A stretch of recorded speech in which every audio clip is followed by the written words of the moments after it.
আসসালামু আলাইকুম এভরিওয়ান। আজকে নিয়ে আসলাম নবাব নন্দিনী পিঠার রেসিপি। এখানে নিয়েছি 2 কাপ পরিমাণ আতপ চালের গুঁড়ো। চালটা আমি 2 ঘন্টার মতন ভিজিয়ে রেখে তারপর ব্লেন্ডারে গুঁড়ো করে নিয়েছি। দিয়ে দিলাম স্বাদ মতন লবণ। দিয়ে দিয়েছি 1 কাপ নারিকেল। নারিকেলের পরিমাণটা বেশি হলে খেতে ভালো লাগবে, তবে কম বেশি হলে কোনো প্রবলেম নেই। 1 কাপ চিনি, হাফ চামচ ঘি। সামান্য পরিমাণে ঘি দিলে ঘিয়ের একটা ফ্লেভার আসবে, খেতে দারুণ লাগবে। সবগুলো শুকনো উপকরণ ভালোভাবে মিশিয়ে নিব। তারপর সামান্য পরিমাণে পানি অ্যাড করব। বেশি নরম হয়ে গেলে তখন পিঠার শেপ দেওয়া যাবে না। সবকিছু ভালোভাবে মিশিয়ে মথে নিব। 30 মিনিট রেস্টে রেখে দেব।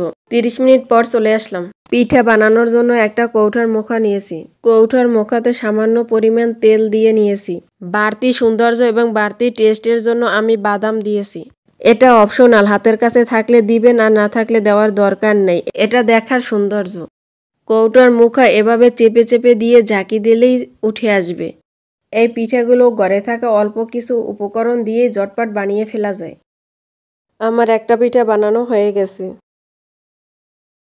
একইভাবে আরও একটি পিঠা বানিয়ে আপনাদের দেখিয়ে দিচ্ছি। বয়মের মুখে বারবার তেল লাগানোর প্রয়োজন নাই, একবার লাগালেই অনেকগুলো পিঠা বানানো যায়। এই পিঠাগুলো সেদ্ধ হতে বেশি টাইম লাগে না, 10 মিনিটই সেদ্ধ হয়ে যায়। হালকাভাবে চেপে চেপে দিলেই মুখা থেকে খুলে আসবে।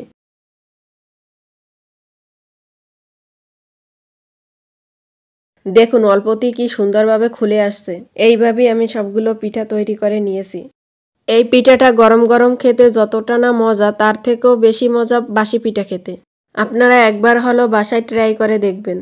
এখন এই পিঠাগুলো আমি ভাপে সেদ্ধ করে নিব। চুলায় একটা পাতিলে পানি বসিয়ে দিয়েছি, পানিটা ফুটে আসলেই পিঠাগুলো দিয়ে দিব। পানি দিয়ে যখন ভাপ উঠতে শুরু করবে তখন পিঠাগুলো দিয়ে দিলে সাথে সাথে শক্ত হয়ে যাবে, তা না হলে পিঠাগুলো গলে নিচ দিয়ে পড়ে যাবে। তৈরি হয়ে গেল নবাব নন্দিনী পিঠা। পিঠাগুলো উঠিয়ে আমি উপর থেকে আরো কয়েকটা বাদাম দিয়েছি। ভিডিও ভালো লাগলে সানজিদা চ্যানেলের পাশেই থাকবেন। আজকে এই পর্যন্তই, দেখা হবে অন্য কোনো রেসিপিতে।